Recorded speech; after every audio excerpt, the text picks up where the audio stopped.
और कुछ घंटे पहले इस्लाम की पाक जमी मक्का में एक नए समझौते की नींव रखी गई, जो उस महासंग्राम की आहट है जिसमें पूरा अरब सुलग सकता है। मक्का में जो दस्तखत हुए हैं वो सिर्फ 3 देशों सऊदी अरब, तुर्की और पाकिस्तान की साझेदारी नहीं, बल्कि पश्चिमी एशिया की नई सत्ता रेखा का ऐलान है। क्योंकि अरब देशों का भरोसा अमेरिका से टूटता दिख रहा है, इसी वजह से अरब देश एक ऐसा अभेद्य घेरा बनाना चाहते हैं जिस पर ईरान के हमलों का असर न हो। सवाल उठ रहा है, 3 देशों के नए समझौते से तैयार इस्लामिक नेटो से शांति लौटेगी या फिर विध्वंस का नया द्वार खुलेगा?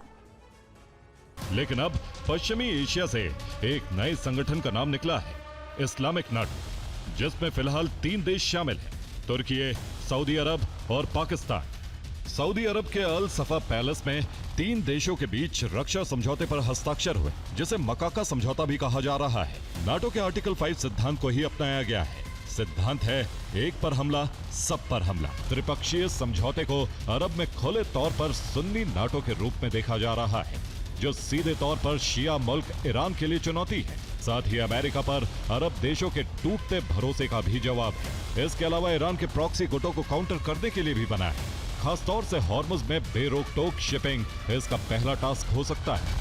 3 देशों को गठबंधन इस्लामिक नेटो को काउंटर करने के लिए ईरान ऑक्टोपस मॉड्यूल को एक्टिव कर सकता है, जिसमें उसके प्रॉक्सी गुट कभी भी तबाही ला सकते हैं। गाजा में हमास पहले से एक्टिव है, जो इजराइल पर हमला करता रहा है। इसी तरह बहरीन में अल अश्तर ब्रिगेड को ईरान एक्टिव कर सकता है, जो तबाही ला सकती है। इसके अलावा ईरानी प्रॉक्सी हिजबुल्लाह भी हमले के लिए तैयार है, जिसका लेबनान में बड़ा नेटवर्क है। सऊदी अरब में हिजबुल्लाह अल हिजाज भी कुछ इलाकों में एक्टिव है, जो तेल ठिकानों पर प्रहार कर सकता है। जबकि यमन में हूती का बड़ा गढ़ है, जो लगातार सऊदी अरब पर हमले कर रहा है। कुवैत में अल अब्दाली भी ईरान के इशारे पर कोहराम मचा सकता है।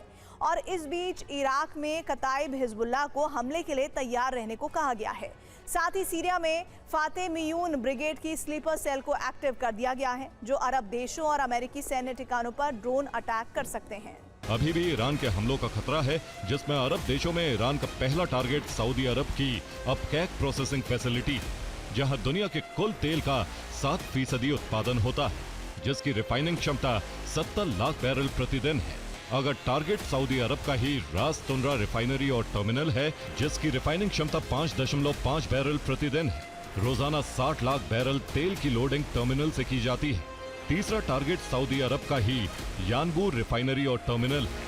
हॉर्मुज बंद होने की स्थिति में ये वैकल्पिक ऑयल रूट हो सकता है। इसकी रिफाइनरी क्षमता 4 लाख बैरल प्रतिदिन है। जबकि टारगेट 4 पर यूएई का रूएस रिफाइनरी कॉम्प्लेक्स है। ये दुनिया की चौथी सबसे बड़ी सिंगल साइट रिफाइनरी है। इसकी क्षमता 9.2 लाख बैरल प्रतिदिन है।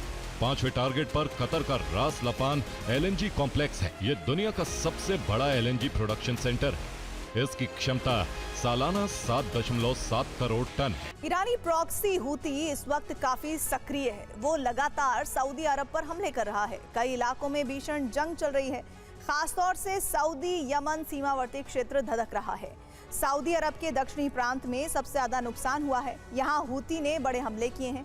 नजरान, जिजान और असीर में पिछले 3 दिन से लगातार हमले हो रहे हैं। इसी तरह यमन के उत्तरी प्रांत में सऊदी अरब ने अपनी फोर्स उतार दी है, जहां ग्राउंड ऑपरेशन चल रहा है।